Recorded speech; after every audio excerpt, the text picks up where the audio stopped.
Welcome back to the deep dive. Today, we're taking a really multi-layered look at Nigeria. We're examining risk and stability through, well, quite different lenses. Yeah, it's a fascinating mix of sources we have. On one hand, we're looking at kinetic security threats, the intelligence reports on Boko Haram and ISWAP. Right, the very visible stuff. Exactly.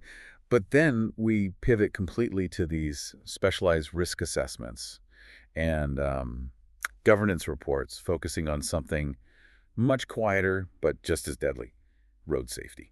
And that's our mission today. We want to give you that complete picture of the operational environment, covering both those immediate headline-grabbing threats and the slower, maybe more systemic challenges. Challenges that need totally different kinds of solutions. Absolutely. Okay, so let's unpack this. We really have to start with the high-stakes security situation, the kinetic environment, and I think its roots. Right. To really get a handle on the current security climate, we need to rewind a bit, maybe 2 decades, to some key political friction points. The sources really point to the period right after Nigeria returned to civilian democracy in '99, specifically the push to implement Sharia law. That historical context is, well, it's essential. It really kicked off around 1999, and Governor Ahmad Rufai Sani in Zamfara State was a major figure driving that. And it wasn't minor. The sources show Sharia is now applied in full civil and criminal law in 9 Muslim-majority states. And partially in 3 others, the Muslim plurality states. The scope is significant. Yeah, and the sources are clear. This wasn't a smooth transition. It sparked widespread, pretty violent Muslim-Christian riots. I mean, we all remember the international headlines this generated, right? Oh, absolutely. Huge pressure.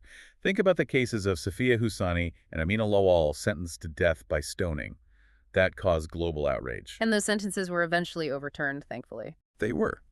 But the legal backdrop, it's still complex. Our sources note that in many of these states, converting away from Islam can still be seen as a capital offense. Wow. And Sharia courts might treat blasphemy as something deserving execution too. It shows how deeply ideology is woven into the risk environment.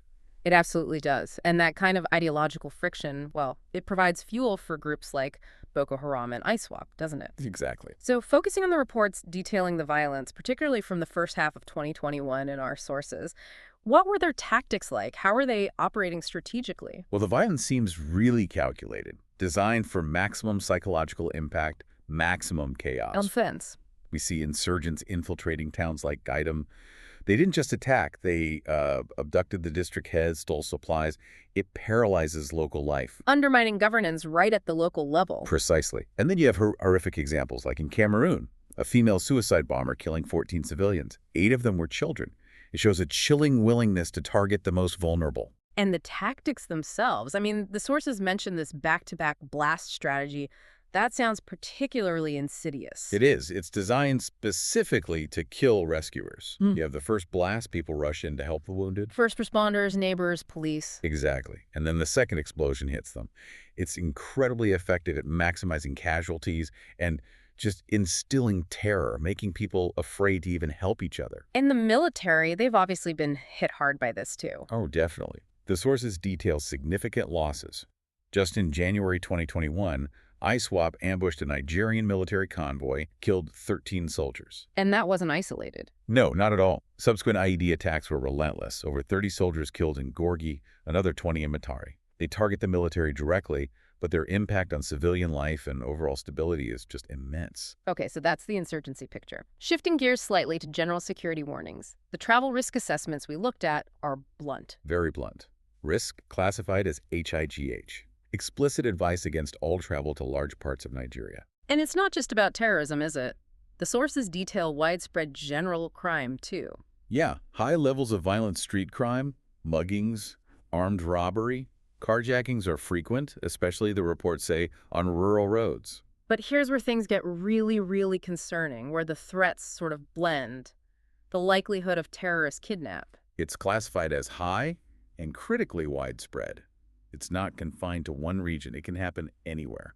And the targets aren't just military or political figures. No, that's the worrying part. Yeah. They list foreign nationals, aid workers, journalists, business travelers. Basically, being perceived as having any connection to the West or any potential ransom value makes you a target. Being neutral doesn't offer much protection. And the locations they hit, they're everyday places, aren't they? Exactly. Markets, hotels, places of worship, schools, even displacement camps. And they mention unauthorized vehicle checkpoints, like along the A3 Maiduguri-Damaturu Road. They're hitting the arteries of daily life. It feels like a strategic effort to disrupt society and the economy. Absolutely. And on that point, it's really important to bring up the official policy on ransoms. The British government, for example, is very clear. Paying ransoms is illegal under their Terrorism Act. Right, and the logic is clear. Paying ransoms directly funds these groups. It builds their capability, makes them stronger, and ultimately increases the risk of more kidnappings for everyone down the line. It's a tough stance, but strategically you can see the rationale. To starve the funding. Precisely. So it's easy to get completely focused on the bombs, the checkpoints, the kidnappings, all that visible high-stakes violence. That's what grabs the headlines. Exactly.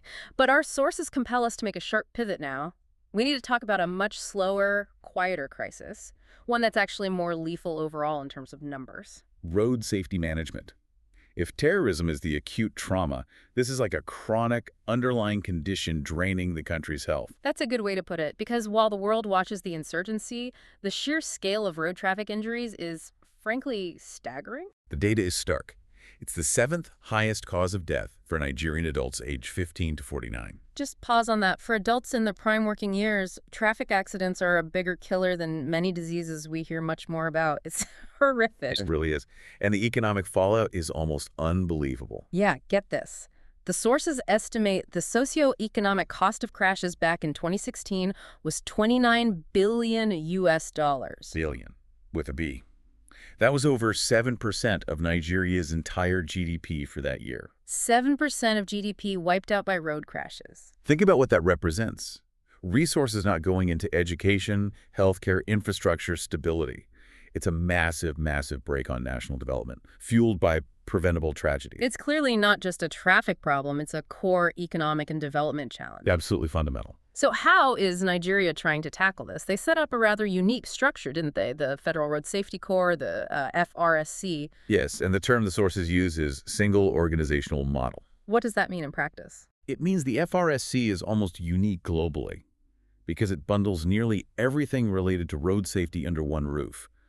Enforcement, vehicle registration, driver licensing, safety education, even post-crash response. And operationally, their reach is incredible. They run the national emergency number 122. They manage the country's first national ambulance service. They operate 28 roadside clinics. Okay, but here's the detail that really, as you said earlier, stopped me in my tracks. Only about half of their ambulance calls are actually for traffic crashes. Right.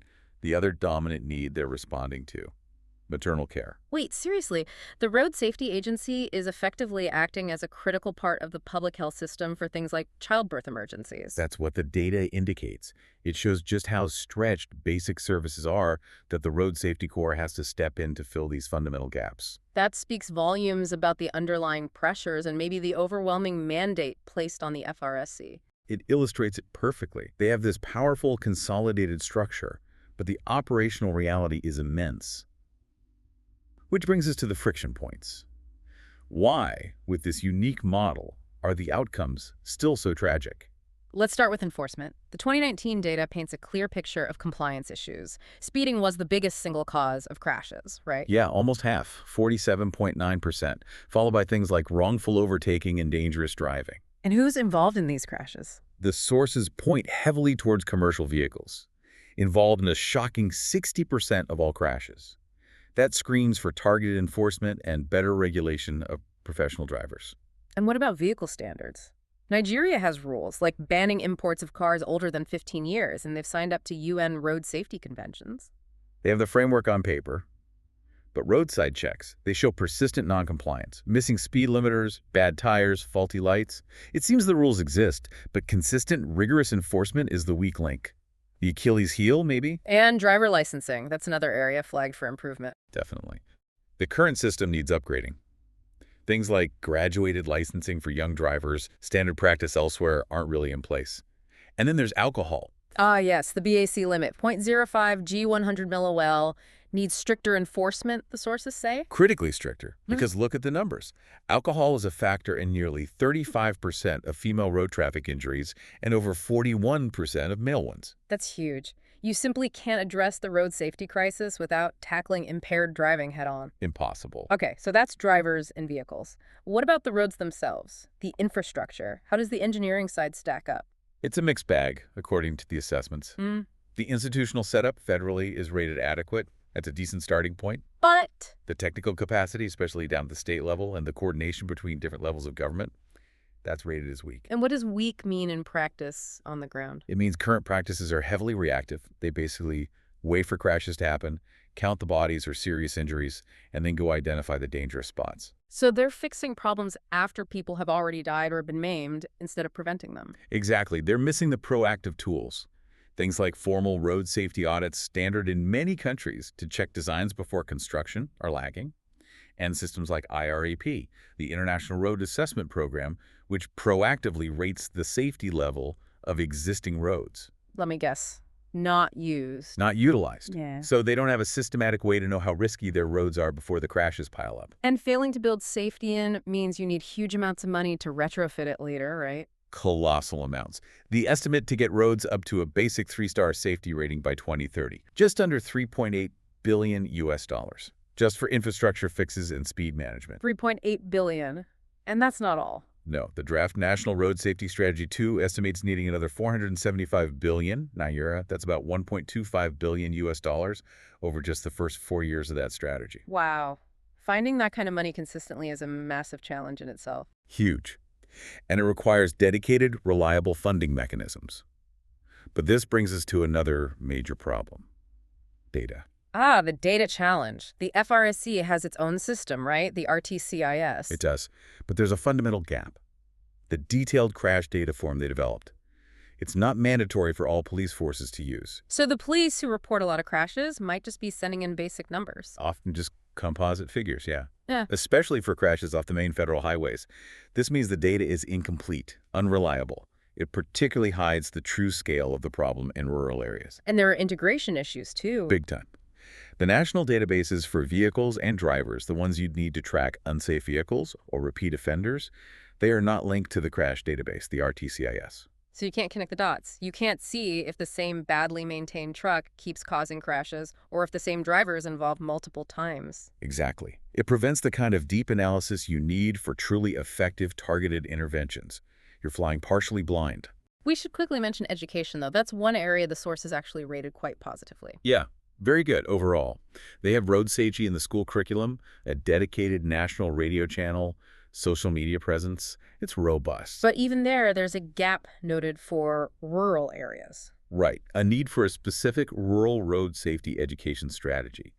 Something tailored to reach those communities effectively, given the data suggests they're likely underreported, but still facing significant risk. Okay, so wrapping this all up, what's the big picture takeaway for you, our listener? The sources really paint a picture of Nigeria fighting two massive simultaneous battles. Definitely. On one front, it's that visible, kinetic fight against insurgents, requires military action, intelligence, immediate response. And on the other front, A silent, systemic public health crisis unfolding on the roads every single day. Requires deep institutional reform, engineering expertise, long-term investment. and that unique institution, the FRSC, it has the potential. The mandate is there on paper. The foundation exists, yes. But making real progress hinges on leveraging that mandate far more effectively, systematically strengthening those weak spots we talked about. Like shifting engineering from just reacting to crashes to proactively designing safer roads from the start. Exactly. And rigorously enforcing the laws we know save lives, especially around speeding and drink driving. And crucially, finding sustainable ways to fund it all. Maybe, as the sources suggest, levies on insurance or fuel, something dedicated. Because you can't tackle billion-dollar infrastructure deficits with inconsistent ad hoc funding. It needs to be built in. So here's a final thought to leave you with. We saw that the Nigerian Road Safety Agency, the FRSC, has to divert its limited resources to cover fundamental gaps like maternal health care. Given that reality, how might prioritizing sustainable, dedicated funding for road safety infrastructure, we're talking billions of dollars needed, how might that actually force a fundamental shift in how Nigeria defines and tackles its deepest, most complex national security challenges, both the seen and the unseen? That's something to really mull over. Indeed. Plenty to think about until the next time we dive deep.